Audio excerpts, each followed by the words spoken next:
Hello students, नमस्कार। आज और एक इम्पॉर्टेंट टॉपिक लेकर आया हूं मैं, that is generation and conduction of nerve impulse from the chapter neural control coordination, class 11th. See, there is lot of confusion among the terms like what is polarization, what is depolarization, what is repolarization, exactly what is action potential, what is resting membrane potential, exactly sodium channels कब open होते हैं, sodium potassium pump का क्या काम है। ऐसे बहुत सारे टर्म्स में बच्चों को कंफ्यूजन होता है, तो आज मैं बहुत सिंपल तरीके में ये सारे टर्म्स को क्लियर कर देता हूँ। Let us start with the basic knowledge. What is that? Nerve cell, right? Nerve cell. So this is your nerve cell membrane. This is your nerve cell membrane. So inside the nerve cell, the portion is a exoplasm or neuroplasm, right? This portion is a intracellular fluid, and outside the nerve membrane, that is a extracellular fluid.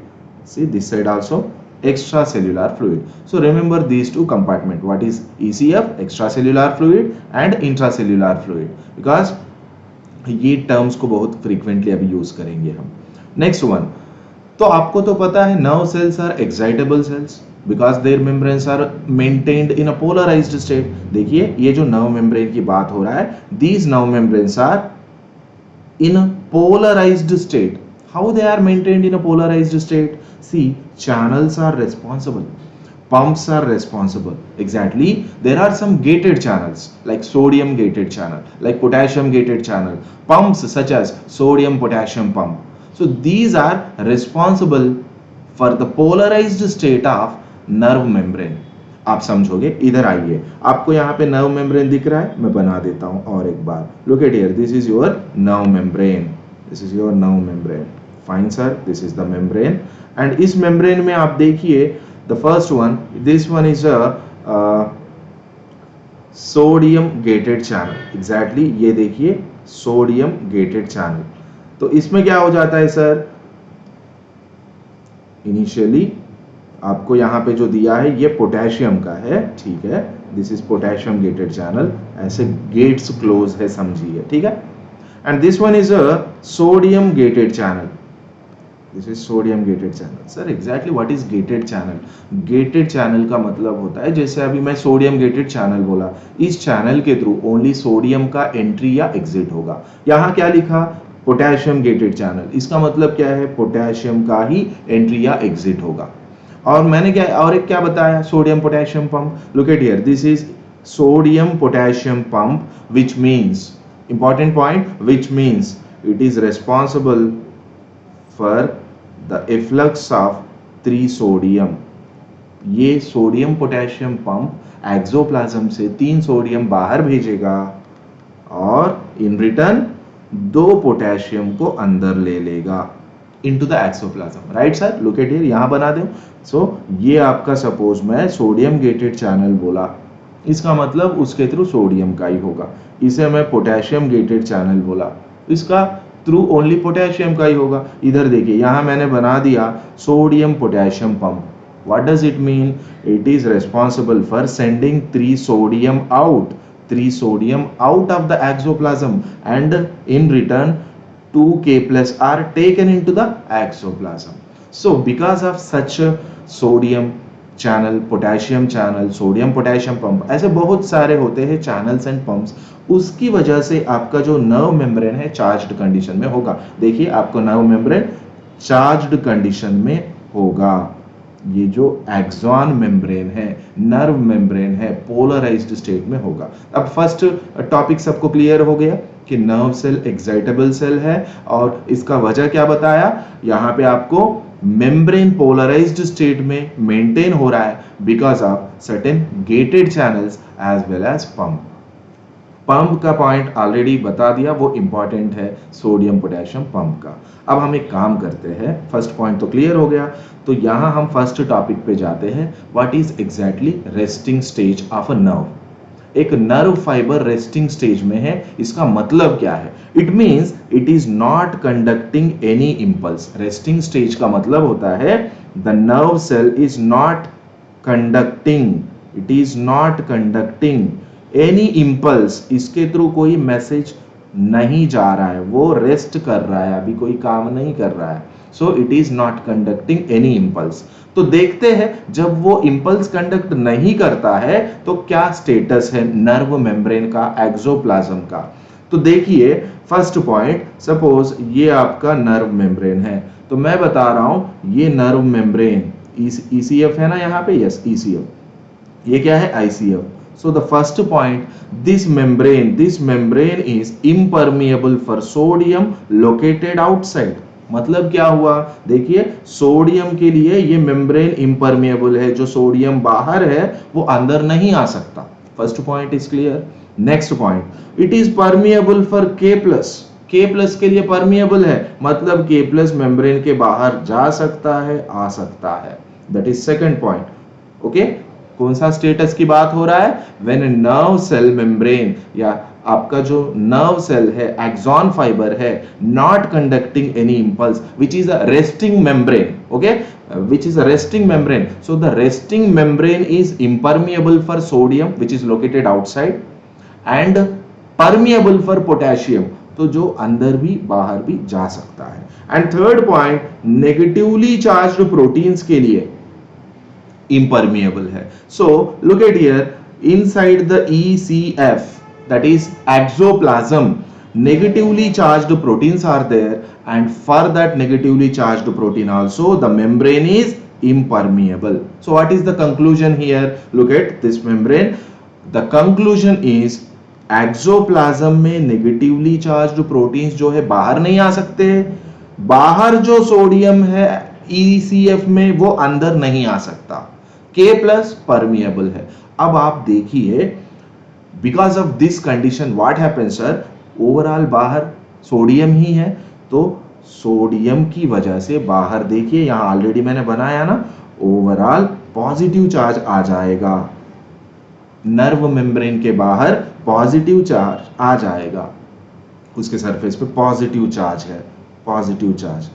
And inner side of the axon membrane, look at here, it is negative charge, it is negative charge, you know the reason, because of negatively charged। आया समझ में? ऐसे भी बोल सकते बाहर sodium concentration ज्यादा है, अंदर एक्सोप्लाज्म में कम है। Inside K plus concentrations are high and here K plus concentration is low in the ECF। तो ग्रेडियंट क्रिएट हुआ कि नहीं? अब याद रखिए ऐसा कभी भी ग्रेडियंट क्रिएट होता है या ग्रेडियंट को मेंटेन भी करना है, ग्रेडियंट क्रिएट हुआ उसको सेट करना है इलेक्ट्रिकल डिफरेंसेस को, तो there comes your sodium potassium pump that is responsible for sending 3 sodium out of the exoplasm and taking in 2 potassium into the exoplasm. So such concentration gradients are maintained by sodium potassium pump बोला याद रखिए, pumps you know they require ATP, right sir, pumps require ATP, they require energy. अब आया समझ में? अब देखिए आपका नर्व मेम्ब्रेन जो दिख रहा है ये अभी रेस्टिंग स्टेज में है, कोई इंपल्स कंडक्ट नहीं कर रहा है, ऐसे सिचुएशन में बाहर पॉजिटिव चार्जेस है, अंदर नेगेटिव चार्जेस है। These electrical differences across the nerve membrane when the nerve cell is in a resting stage called as resting membrane potential, इसी को हम बुलाते हैं resting membrane potential। What is resting membrane potential? When the membrane is in the resting stage, the electrical differences across the axon fiber, nerve fiber, its value is -70 MV। Yes sir, your first topic is over। अब clear हुआ सबको? एक nerve membrane polarized state में है उसका मतलब समझा दिया, because of certain gated channels and pumps charge is maintain, sodium potassium pump is responsible for setting the maintaining the gradient. Polarized state समझ आ गया, रेस्टिंग स्टेज का मतलब समझ आ गया, नॉट कंडक्टिंग इंपल्स, और उस टाइम पे कंडीशंस याद हो गया ना, सोडियम जो बाहर है एक्सोप्लाज्म में नहीं आ सकता, पोटेशियम बाहर नहीं जा सकता, potassium is permeable, entry exit possible, negatively charge proteins of axoplasm बाहर नहीं जा सकते। अब ये कंडीशंस में जो इलेक्ट्रिकल डिफरेंसेस है उसको आप बता दीजिए रेस्टिंग मेम्ब्रेन पोटेंशियल, ये था पोलराइज्ड स्टेट। क्लियर हो गया ना भाई? जहां पर भी क्लियर नहीं होता है कमेंट सेक्शन में डालिए, एक्सप्लेन कर देंगे, ठीक है? जहाँ पर भी दिक्कत हुआ। एंड जैसे मैंने बताया, अगर आप चैनल के लिए फर्स्ट टाइम है या वीडियो पहली बार देख रहे हो, डेफिनेटली सब्सक्राइब करो और इसे शेयर करो। अब हम रेस्टिंग स्टेज समझ गए। अब क्या है सर, अब आपको स्टिम्युलस आया है, स्टिम्युलस आया है, इसका मतलब अब हम सेकंड टॉपिक पे जाने वाले हैं कि इम्पल्स कैसे जनरेट होता है, एक इम्पल्स कैसे जनरेट होता है। आप ये एनसीईआरटी फिगर को समझिए, ये पूरा नर्व फाइबर है, इसको हम एक काम करते हैं सेक्शंस में डिवाइड करते हैं। इसको मैं साइट ए बोलूंगा, ठीक है, यहां से यहां तक इसको मैं साइट ए बोलूंगा। यस, इसको मैं साइट ए बोलूंगा, ठीक है। इसे मैं डिवाइड कर रहा हूं, consider it as a site B, consider it as a site C. This is nothing but your nerve fibre, axon fibre. Fine, for our understanding, right sir, 3 sides में इसे डिवाइड किया। फर्स्ट पॉइंट, इंपल्स कैसे generate होता है। जैसे ही stimulus आया, अब मैं बात कर रहा हूं आपको सुनने आ रहा है, ऐसे कोई भी स्टिमुलस, सो जैसे ही स्टिमुलस आता है, when a stimulus is applied at a site A, let us take the stimulus on site A, so if a stimulus induced at a site A, what happens sir, initially site A हो, site B हो, site C हो, बाहर पूरा positive charge था। Because of stimulus what happens, whatever sodium gates are there, they get open. Gated channels were closed ना, initially sodium gated channels were closed। आपको पता है बाहर सोडियम ज्यादा है, आपको पता है बाहर सोडियम ज्यादा है, वो अंदर नहीं आ सकता था। लेकिन अब स्टिमुलस आ गया, because of stimulus, look at here, the stimulus, because of stimulus gates are open, sodium gates are open. अब देखिए सोडियम का एंट्री होगा इनटू द एक्सोप्लाज्म, जो पहले इसको एंट्री नहीं था, परमिशन नहीं था, अब गेट ओपन हो गया, सोडियम अंदर आ जाएगा। आया समझ में? मैं यहां बगल में लिखता हूं, देखिए क्या हुआ, स्टिमुलस आ गया। स्टिमुलस आते हैं, मैंने क्या बोला, गेट्स ओपन हो जाते हैं। कौन से गेट्स ओपन हो जाते हैं? सोडियम के गेट्स ओपन हो जाते हैं, गेटेड चैनल्स ओपन होते हैं। तो उसकी वजह से क्या हुआ, सोडियम का रैपिड इन्फ्लक्स होगा, सोडियम का रैपिड इन्फ्लक्स, फटाफट अंदर आ जाता है सोडियम। आप बताइए, अगर सोडियम अंदर आ जाता है साइट ए पे, लुक एट हियर, ये साइट ए है ना, साइट ए है, सोडियम अंदर आ गया, because of sodium A site में अंदर की तरफ पॉजिटिव चार्जेस ज्यादा हो जाएंगे। अब बाहर की तरफ चार्जेस कौन सा होगा, नेगेटिव चार्जेस हो जाएगा, नेगेटिव चार्जेस हो जाएगा। अब जो इलेक्ट्रिकल डिफरेंसेस है, अब जो इलेक्ट्रिकल डिफरेंसेस है, इसी को हम बोलेंगे क्या sir, action potential. Action potential, आप एक्शन पोटेंशियल बोलिए या नर्व इंपल्स जनरेटेड बोल सकते, एन इंपल्स जनरेटेड बोल सकते। क्या चेंजेस हुआ, स्टिमुलस आ गया, ये नर्व सेल है साइट ए पे, हम लिए कि भाई साइट ए पे स्टिमुलस आ गया। When stimulus induced at a site A, sodium gates get open, that is the first change. So because of the opening of sodium gates, rapid influx of sodium is absorbed into the exoplasm. So now in the exoplasm, sodium content is increasing. So inner side we have positive charges, outer side negative. So this is what the electrical differences. अब देखिए जो membrane polarized था, अब electrical differences देखिए change हुआ ना, अब membrane क्या हुआ, depolarized हुआ। Initially the membrane was polarized, now it become depolarized. Because the electrical differences observe करिए, यहाँ पे पोलैरिटी रिवर्स हो गया, अंदर की तरफ पॉजिटिव चार्जेस ज्यादा हुए, बाहर नेगेटिव हो गया। So the membrane is depolarised and now the electrical differences are considered as action potential. बोलिए इंपल्स जनरेट हुआ साइट ए पे and its value is +30 MV, initially polarised state -70 MV, now depolarised state +30 MV। ठीक है sir, अब generation of impulse समझ आ गया। Second topic सबको क्लियर हुआ कि नहीं? Yes sir, initially first topic resting stage clear हुआ, जनरेशन ऑफ इंपल्स समझ आ गया, साइड ए पे इंपल्स कैसे जनरेट होता है, जैसे स्टिमुलस आया तो किस तरह के चेंजेस होते हैं मैंने समझा दिया। Now let us see conduction of impulse, फटाफट कर लेते हैं सर। ये देखिए साइड ए से साइड बी में किस तरह के चेंजेस। आप देखिए साइड ए पे बाहर नेगेटिव है, लेकिन look at here, side B में अभी भी बाहर क्या है, पॉजिटिव है, अंदर की तरफ क्या है, नेगेटिव है। वहां तो कोई चेंज नहीं है, साइड सी में भी वही कहानी है, सेम पॉजिटिव। तो अब देखिए यहां electrical flow, current flows outside B to A, positive to negative. ये जो पॉजिटिव है ना बी के पास, बाहर पॉजिटिव है, आउटसाइड पॉजिटिव है, तो outside current flows from B to A, ठीक है sir, B to A outside. लेकिन अंदर की तरफ देखिए आप, inner side positive here, so this is here it is A to B because A side में पॉजिटिव अंदर की तरफ है, नहीं। So to complete the circuit of current flow, यहाँ पे क्या हो रहा है, outside B to A flow हो रहा है, इनसाइड ये देखिए inner side A to B flow हो रहा है। हो गया, समझ में आया? मतलब अब समझिए, at site B also action potential generated. जो इंपल्स है ए से बी तक आ गए, कंडक्शन हो रहा है, आया समझ में? अब आपको ये जो डिफरेंस बताया था, साइट ए के पास डिपोलराइज था, लेकिन साइट बी में अभी भी पॉजिटिव चार्जेस बाहर है। तो मैंने क्या बोला, current flows B to A outside and inner side A to B.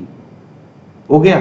तो that is what, A site में जो स्टिमुलस इंड्यूस हुआ, जो एक्शन पोटेंशियल जनरेट हुआ, वो बी साइट पे आ गया। सो बी साइट में भी एक्शन पोटेंशियल जनरेट हुआ ना। ऐसे बोलिए कि इंपल्स कंडक्ट भी हो चुका है, नर्व इंपल्स कंडक्ट हुआ, कहां से कहां, A to B. Same scene B to C also, देखिए बी टू सी सेम। अब आपको बता दिया कि एक्शन पोटेंशियल जो है बी साइड पे भी आ गया, तो बी साइड में क्या हो जाता है sir, outer side negative charges. ये देखिए करंट फ्लो एनसीईआरटी फिगर में दिया है ना, क्या है ये देखिए, बी टू ए आउटसाइड दिया है, ए टू बी इनसाइड है। Because of this what happens sir, because of this now B side also outside negative, inside positive, because here also membrane is depolarized at site B, polarity reverse हो गया, depolarize हो गया, तो outside negative हो जाएगा। फिर site C, B to C कैसे conduct होगा, C to D, जितना भी throughout the axon fibre यही स्टोरी होगा, C to B outside current flow, inside B to C, outside C to B, inside B to C, same for further entire axon fibre में ऐसे ही होता जाएगा, बस conduction होता जा रहा है, बस हो गया भाई। Resting stage clear? Action potential A side में कैसे जनरेट हुआ, सोडियम का इन्फ्लक्स की वजह से। Next one, A to B कैसे, करंट फ्लो, जैसे कि B to A inner side A to B, then same thing C to B inner side B to C, ये चलता रहेगा। अभी conduction of impulse throughout the nerve fibre होता जाएगा। लेकिन अभी आपको एक स्टिमुलस आया है ना, एक स्टिमुलस आया है, वो कंडक्ट भी हो रहा है, लेकिन लगातार आपको स्टिमुलस तो आता रहेगा, आपको तो मैसेजेस आते रहेंगे, सुनते रहेंगे, वो इंपल्स कंडक्ट होता जाना चाहिए। So the point here is, important point सुनिए, at site A the stimulus based sodium entry, sodium का एंट्री किस लिए हुआ, स्टिमुलस की वजह से हुआ ना, so the stimulus induced sodium entry is extremely short living. तुरंत वहां क्या हो जाता है, सुनिए, तुरंत साइट ए पे फटाफट K प्लस का एफ्लक्स हो जाता है, फटाफट K प्लस का एफ्लक्स हो जाता है, बिकॉज वो जो स्टिमुलस आया था उसी की वजह से सोडियम का एंट्री हुआ था। ये समझ रहे हो ना, यहाँ पे सोडियम का एंट्री, मैं क्या बोल रहा हूँ, द सोडियम इन्फ्लक्स जो हुआ है स्टिमुलस की वजह से, it is extremely short living, ज्यादा देर के लिए नहीं रहेगा वो, तुरंत क्या हो जाता है, मैं टाइम भी बताता हूँ कितना देर के लिए, तुरंत क्या हो जाता है, साइट ए में पोटेशियम का एफ्लक्स स्टार्ट हो जाएगा, पोटेशियम का एफ्लक्स स्टार्ट हो जाएगा।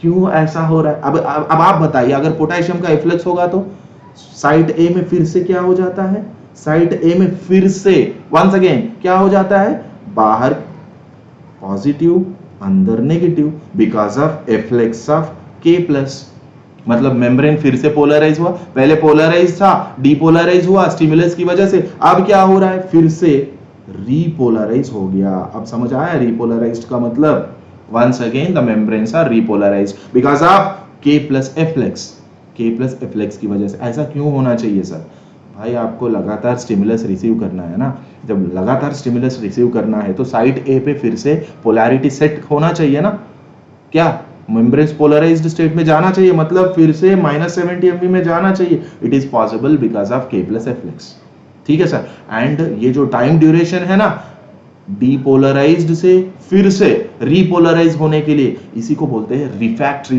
पीरियड या रिस्टोरेशन पीरियड, ठीक है, ये इंपॉर्टेंट है, रिफ्रैक्टरी पीरियड या रिस्टोरेशन पीरियड बोलेंगे, रिस्टोरेशन। तुरंत K प्लस का एफ्लेक्स हो रहा है ना, मेम्ब्रेन एकदम हाइपरपोलराइज हो जाएगा, because of K plus efflux हाइपरपोलराइज्ड, फिर नॉर्मल पोलराइज होने के लिए आपको तो यहाँ पता है already there is a sodium potassium pump which is responsible for sending 3 sodium out, 2 potassium in. So finally once again your membrane is polarized. तो conditions अभी समझ आ गए, polarized, depolarized, hyperpolarized, once again polarized. मतलब hyperpolarized हो गया तो अब -70 MV आ जाएगा, polarized state आ जाएगा. तो वो जो ड्यूरेशन है ना, depolarized to polarized, repolarized, depolarized to repolarised, इसी को मैं रिस्टोरेशन बोला. बिकॉज आपको पता है ए साइट में रीपोलराइज होने का वजह क्या बताया, कंटिन्यूअसली अगर आपको स्टिमुलस रिसीव करना है लगातार तो फिर आपको साइट ए पे रीपोलराइज होना जरूरी है. और कितना टाइम लगता है, it is 1 millisecond. 1 millisecond, समझ जाइए. फिर 1 मिली सेकेंड का मतलब क्या हो गया सर, 1 मिली सेकेंड का मतलब हुआ, आप सोचो कितना फास्ट आपका इम्पल्सेस ट्रांसफर होता है. 1000 इम्पल्सेस ट्रांसफर हो सकते हैं 1 सेकंड में. 1000 इम्पल्सेस ट्रांसफर हो सकते हैं. कितना फास्टली आपका सिस्टम काम कर रहा है, सोचिए. समझ आया ना, ये एक पॉइंट इंपॉर्टेंट था. Depolarization, rapid influx of sodium, किसी को दिक्कत नहीं हुआ. कंडक्शन भी ठीक है, A to B, B to C कैसे हुआ. फिर ए साइट में मैंने क्या बोला, stimulus induced sodium influx is extremely short living. So instant मतलब within no time K plus का एफ्लेक्स हो जाएगा, बाहर फिर से सोडियम, बाहर फिर से पॉजिटिव चार्ज, नॉट सोडियम, बाहर फिर से पॉजिटिव चार्ज आया K प्लस के एफ्लेक्स की वजह से. इसी को बोला रीपोलराइजेशन. रीपोलराइजेशन तो हाइपरपोलराइजेशन हुआ, फिर नॉर्मली -70 MV आया. क्लियर हुआ ना सब सारा terms, polarized, depolarized, repolarized. And what is resting membrane potential, वो भी बताया. what is action potential, screen पे दिख रहा है. रिस्टोरेशन या रिफैक्ट्री पीरियड बता दिया.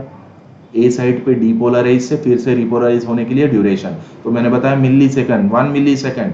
1 सेकंड में 1000 इंपल्सेस भी आपका नर्व सेल रिसीव कर सकता है, कंडक्ट कर सकता है. सोचिए कितना फास्टली सिस्टम वर्क कर रहा है. आया समझ में. कंक्लूजन हो गया, टॉपिक खत्म. एक बार एक छोटा सा फिगर से आपको और एक बार समझा देता हूं. देखिए फर्स्ट वन क्या है, रेस्टिंग स्टेज. रेस्टिंग स्टेज में क्या हुआ था, रेस्टिंग स्टेज में क्या बताया मैंने, -70 MV. -70 MV है और रेस्टिंग स्टेज में क्या होता है, देखिए सोडियम जो बाहर है अंदर नहीं आ सकता है. हाँ तो ठीक है, सोडियम गेट्स क्लोज है, सोडियम गेट्स क्लोज. और K प्लस आ सकता है, जा सकता है. Look at here who is maintaining the gradient, sodium potassium pump. हो गया रेस्टिंग स्टेज, पोलराइज्ड स्टेट. उसके बाद डीपोलराइजेशन, +30 MV. ठीक है, यहाँ +40 लिखा है, +30 MV कब हुआ, स्टिमुलस आते ही. लुक एट हियर, सोडियम का इन्फ्लक्स हो रहा है, सोडियम का इन्फ्लक्स हो रहा है. तो दैट इज व्हाट, डीपोलराइजेशन. फिर से रिपोलराइज होना है ना, बिकॉज नेक्स्ट स्टिमुलस रिसीव करना है. देखिए K प्लस का एफ्लेक्स दिख रहा है आपको, ये देखिए K प्लस का efflux, that is repolarisation. Once again -70 MV. ठीक है, polarised and depolarised, hyperpolarised, polarised. ठीक है, ऐसे कुछ आप समझिए. I hope you understood the entire lecture. Fine.